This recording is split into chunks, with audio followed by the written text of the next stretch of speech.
boa noite para todo mundo. Hoje, dia 20 de março de 2023, vamos para o resumão do dia de hoje. Bom, antes, na verdade, da gente começar o resumão, pessoal, primeiro eu queria agradecer aí os comentários que todo mundo pôde deixar aí para mim, tanto no resumão, no último resumão de quinta-feira, quanto no direct aí, em relação à sua opinião sobre a ordem da gente falar aqui no resumão. Eu confesso que, assim, toda sugestão, ela vai ser sempre bem-vinda para que a gente possa melhorar aqui, ficar mais didático e contribuir, que mais gente aprenda um pouco sobre contexto de mercado, mercados financeiros e tal. Então, assim, eu sempre vou aceitar sugestões e sempre vou tentar implantá-las na medida do possível que fizer algum sentido, e até para ser uma quebra do meu modus operandi, assim, mas eu confesso que o meu modus operandi também é bem parecido com o da maioria, né? Mesmo porque para quem opera no mercado, na hora que a gente vai fazer o panorama matinal, a gente sempre tem essa ordem mental, né? O que aconteceu na Ásia, o que aconteceu na Europa, nos Estados Unidos, depois aqui. E também que é o que todo mundo falou, eu gostei de um exemplo que uma pessoa deu nos comentários lá, que diz que é como se fossem vasos capilares, assim, eu achei a analogia bem legal. Então, assim, vou manter, eu adorei os comentários, tá? Vou manter a ordem que eu já vinha fazendo. E para quem também tiver mais sugestão aí, manda pra gente que a gente avalia, tá bom? Bom, então vamos voltar agora pro resumão. Começando pela Ásia, bom, pessoal, as bolsas da Ásia, de um modo geral, elas fecharam no negativo porque elas refletiram o que aconteceu nos Estados Unidos e na Europa na sexta-feira passada, tá? Então, Estados Unidos e Europa, ali, de um modo geral, toda a preocupação com o setor bancário, a crise do setor bancário, a contaminação da crise do Credit Suisse, a quebra dos bancos lá nos Estados Unidos, o outro banco que surgiu lá nos Estados Unidos, que foi o First Republic Bank, que no final das contas acabou sendo salvo aí por um conglomerado de grandes bancos nos Estados Unidos, enfim. Toda essa preocupação acabou contaminando as bolsas da Europa e dos Estados Unidos, que na sexta-feira fecharam no negativo. E é claro, né, pessoal, os investidores de um modo, num cenário como esse, os investidores de um modo geral numa sexta-feira, eles não se expõem tanto ao risco, muito pelo contrário, eles buscam de alguma forma proteção na sexta-feira, porque eles não sabem o que vai acontecer no sábado e no domingo, e de repente, a depender do que acontece, eles não têm o que fazer, porque os mercados estão fechados, então eles não conseguem zerar uma posição, eles não conseguem gerenciar o risco ali de alguma posição, porque os mercados estão fechados. Então, numa sexta-feira, como é que aconteceu na semana passada, foi uma tomada aí de proteção, então bolsas para baixo, isso refletiu na madrugada da Ásia. Então, a Ásia, por enquanto, está no negativo por lá, tá? Bom, agora vou falar primeiro das commodities, vamos lá. O minério de ferro finalmente sentiu essa crise do setor bancário, que pode se alastrar, que o buraco pode ser muito mais embaixo, inclusive, do que o que tem sido mencionado e divulgado, tá?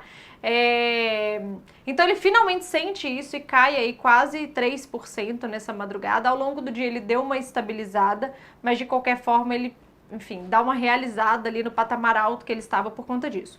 O petróleo, pessoal, ele estava no negativo, tá? E ao longo do dia ele acaba virando para o positivo aí, mas nada muito, muito expressivo não. Mas de qualquer forma o petróleo hoje ao longo do dia ele vira para o positivo e opera no positivo. Uma pena que isso não se refletiu na Petrobras por motivos específicos que eu vou mencionar quando a gente chegar lá no Brasil, tá bom? Bom, falado de commodities, vamos para a Europa. Eu vou falar da Europa, pessoal, e dos Estados Unidos ao mesmo tempo, porque foram os mesmos motivadores, tá? As bolsas da Europa hoje fecham com mais de 1% de alta, as bolsas dos Estados Unidos com quase 1% de alta, o S&P, o Dow Jones com mais de 1% de alta e a Nasdaq também no positivo. Isso por quê? Lembra que para quem assistiu a agenda econômica que eu postei ontem, eu comentei com vocês que no sábado à noite, o Banco Central Suíço, com o Ministério de Finanças de lá, enfim, várias entidades aí se reuniram para buscar uma solução para o Credit Suisse, e a solução mais viável era uma compra feita pelo UBS, porque era o único banco praticamente lá na Europa com porte o suficiente para poder realizar essa compra. Pois bem, exatamente isso que aconteceu de ontem para hoje, apareceu nos noticiários, eu até coloquei nos stories. Então, a compra da UBS, a compra do Credit Suisse pelo UBS, com um apoio gigantesco do Banco Central Suíço, pessoal, ele vai fornecer aí uma liquidez de 100 bilhões de dólares para que essa negociação aconteça e, se eu não me engano, um seguro aí de 10 bi caso a UBS tenha algum prejuízo nesse processo de transição. Então, assim, é uma liquidez realmente muito grande para fazer o negócio acontecer, né? Mas, de qualquer forma, isso sinalizou para o mercado que, assim, ok, o Credit Suisse foi salvo a princípio, e isso acalmou os mercados, por isso que essa movimentação eles buscaram fazer antes que os mercados abrissem, porque caso os mercados abrissem com nenhuma solução dada, poderia ser bastante catastrófico o dia de hoje, tá bom? Então as bolsas, elas acabaram dando uma respirada aliviada em relação à queda que elas tiveram na última semana por causa dessa notícia. Ainda tem muito por vir, ainda vai dar muita volatilidade esse assunto, mas por enquanto este é o cenário do mundo. Então, as bolsas na Europa respiram aliviadas e ficam no positivo com essa notícia, as bolsas nos Estados Unidos também ficam no positivo, ok? Bom, vindo agora aqui para o Brasil, pessoal, aqui no Brasil nossa situação ela é um pouco diferente, tá?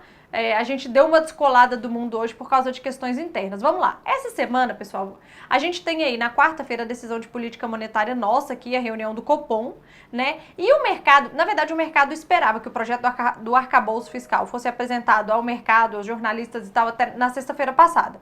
Porém, na sexta-feira passada foi apresentado por Lula e o mercado entendia que então seria apresentado para o mercado e divulgado, enfim, o projeto na segunda ou hoje ou amanhã, porque a reunião do Copom é quarta. Porém, hoje de manhã, o ministro da Fazenda, o Fernando Haddad, ele vem a público e ele dá uma entrevista falando que o Lula, na sexta-feira, pediu que ele, antes de apresentar para o mercado, tivesse uma nova conversa com o Arthur Lira, lembrando que eles jantaram na semana passada para poder falar sobre esse tema, mas ele vai reapresentar o projeto aí para o Arthur Lira é o presidente da Câmara, ele também vai apresentar o projeto para o presidente do Senado, que é o Rodrigo Pacheco, ele também vai apresentar esse projeto para alguns economistas e para alguns líderes do governo no Congresso.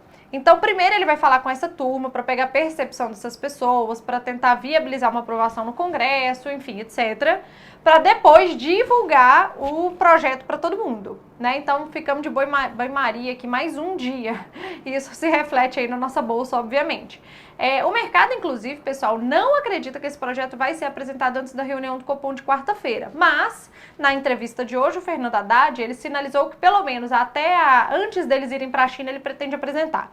Lembrando que eles vão para a China na sexta-feira, tá bom? Então, vamos seguir aguardando, mas por enquanto, caixa preta completamente esse projeto, ninguém tá sabendo de muita coisa, ou quase ninguém, né? Ninguém é muita gente. Mas vamos lá. Bom, depois dessa fala do Haddad de hoje de manhã, no finalzinho da manhã, o presidente Lula, ele foi fazer um discurso para inaugurar o novo programa Mais Médicos. E nesse discurso, ele começou a sinalizar que a saúde não deveria, todo orçamento de saúde, não deveria fazer parte do teto de gastos. Mas também não sinalizou como seria, assim, ele só sinaliza que a saúde não deveria fazer parte do teto de gastos, mas assim, o que controlaria os gastos com saúde no Brasil, né? Porque, de novo, não dá pra gente gastar um tanto de dinheiro se a gente não tem da onde vir esse dinheiro, né?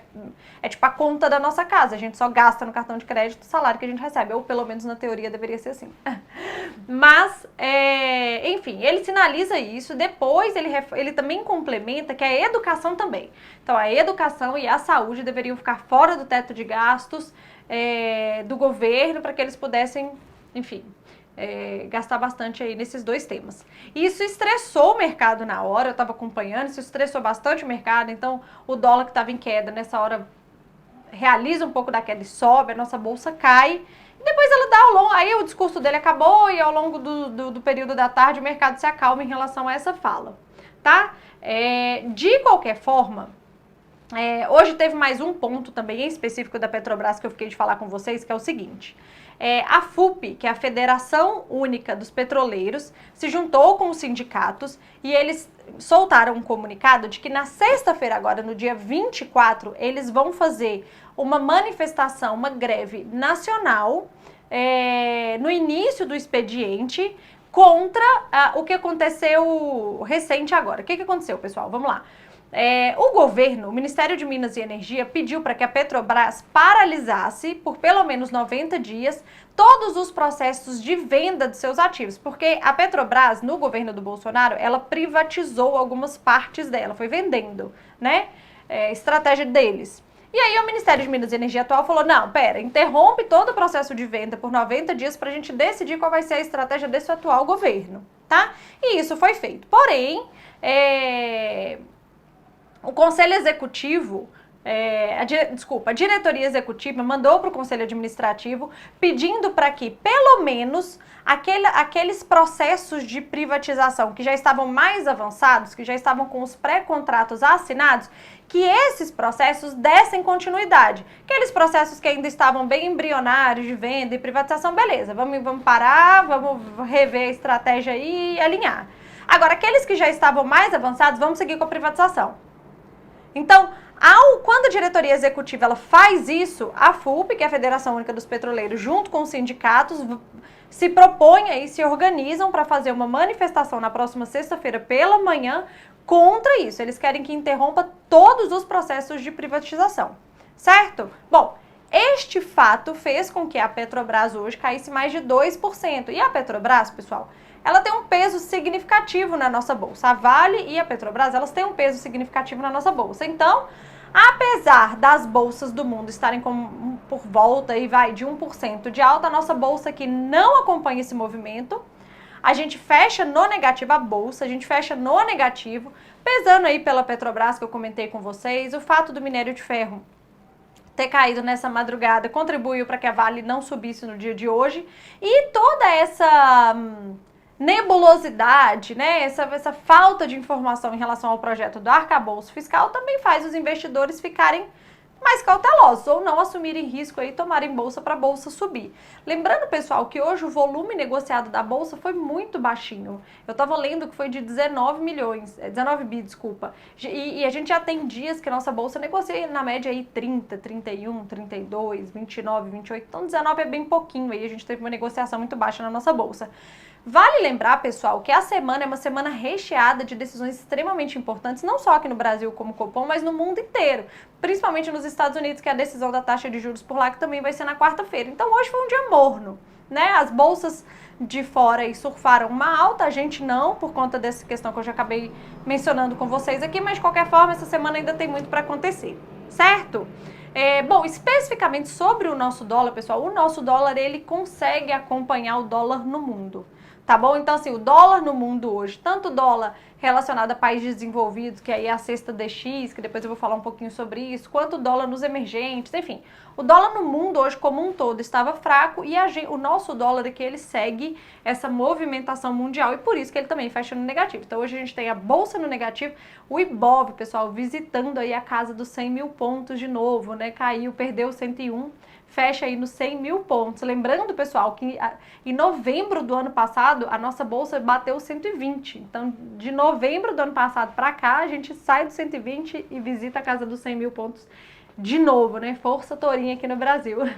Mas é isso, pessoal. Então, até amanhã. Se vocês gostaram do conteúdo, dá um joinha aí para eu saber.